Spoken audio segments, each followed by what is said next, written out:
Online जुगार, मनी laundering आणि आर्थिक फसवणुकीच्या घटनांचा उल्लेख करत भारतीय संसदेनं खऱ्या पैशातनं ऑनलाईन गेम खेळण्यावर बंदी घालण्याच्या अनुषंगानं ऑनलाईन गेमिंग विधेयक मंजूर केलंय। संसदेत मंजूर झालेलं हे विधेयक Dream11, Games24, X7 आणि इतर गेमिंग ॲप्सवर आणि भारतातल्या अंदाजे 3.8 अब्ज डॉलर्सच्या गेमिंग उद्योगावर थेट परिणामकारक ठरणार असल्याचं बोललं जात आहे। पाहूयात त्याच संदर्भातला हा स्पेशल रिपोर्ट।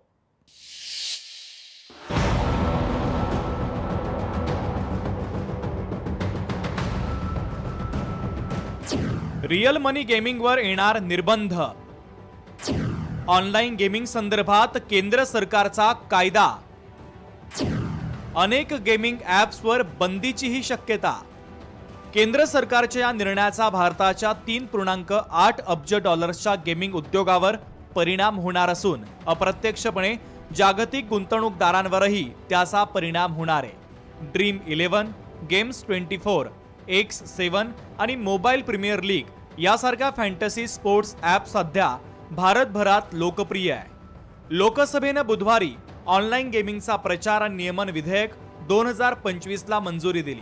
राज्यसभेने गुरुवारी मंजुरी दिली तर रोख रक्कम जिंकण्यासाठी वापरकर्त्यांना पैसे द्यावे लागणाऱ्या ऑनलाईन गेमिंग ॲप्सवर बंदी घालणारे हे विधेयक आता कायद्यात रूपांतरित होण्यासाठी राष्ट्रपतींच्या स्वाक्षरीची आवश्यकता आहे।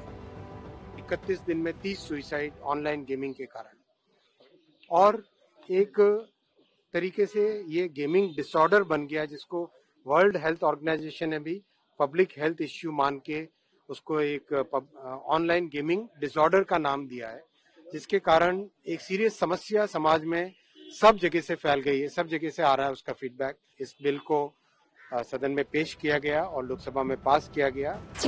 दरम्यान ऑनलाईन गेमिंग कायद्याची उद्दिष्ट नेमकी काय आहे तेही पाहूयात। सकारात्मक गेमिंगला प्रोत्साहन, ई स्पोर्ट आणि सुरक्षित सामाजिक किंवा शैक्षणिक खेळांना प्रोत्साहन, धोकादायक पैशाच्या खेळांवर बंदी, ऑनलाईन जुगार, सट्टेबाजी आणि खऱ्या पैशाचे खेळ बंद होणार, ज्यामुळे व्यसन किंवा आर्थिक नुकसान होण्याची शक्यता आहे। वापरकर्त्याचं फसवणूक, मनी लॉन्ड्रिंग आणि इतर ऑनलाईन जोखमींपासून संरक्षण, गेमिंग उद्योगाला जबाबदारीने वाढवण्यासाठी नियम, मार्गदर्शक तत्व देणार।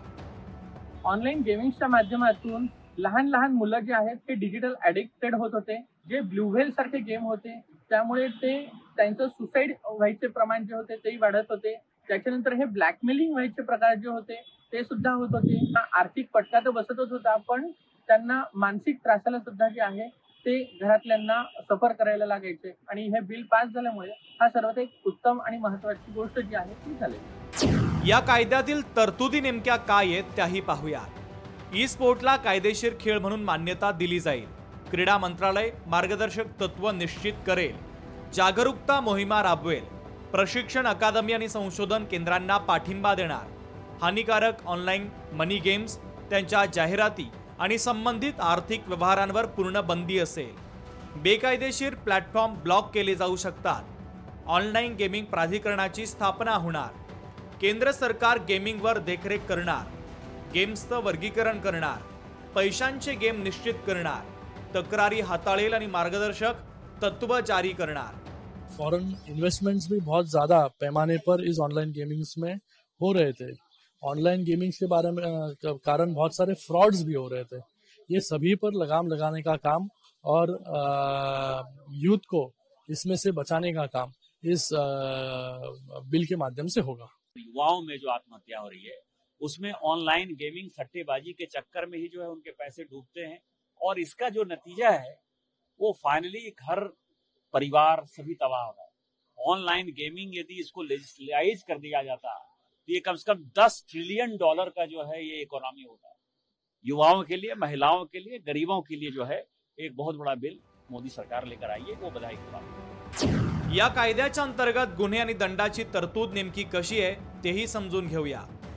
ऑनलाईन पैशांचा गेम ऑफर करणं, सुविधा देणं, 3 वर्षांपर्यंत तुरुंगवास आणि किंवा 1 कोटी रुपये दंड, पैशाच्या खेळांची जाहिरात करणं, 2 वर्षांपर्यंत तुरुंगवास आणि किंवा 50 लाख रुपये दंड, पैशांच्या खेळांशी संबंधित आर्थिक व्यवहार, 3 वर्षांपर्यंत तुरुंगवास आणि किंवा 1 कोटी रुपये दंड, वारंवार असे गुन्हे केल्यास 3 ते 5 वर्ष तुरुंगवास आणि 2 कोटी रुपयांपर्यंतचा दंड.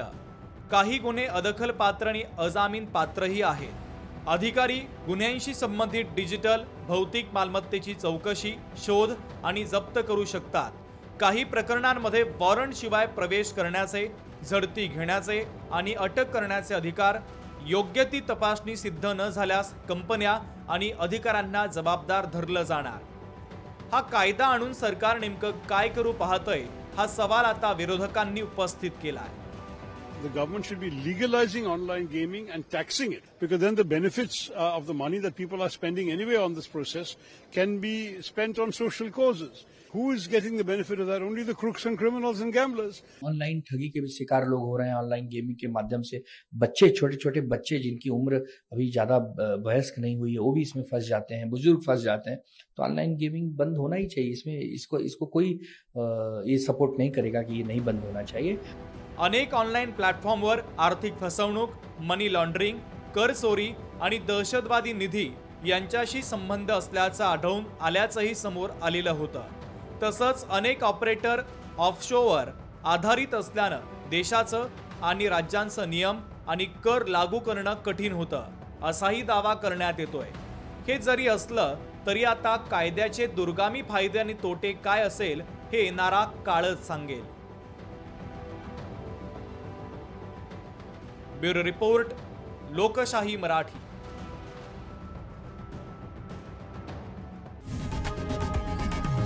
लोकशाही मराठी ऐका, पहा, जागरूक रहा.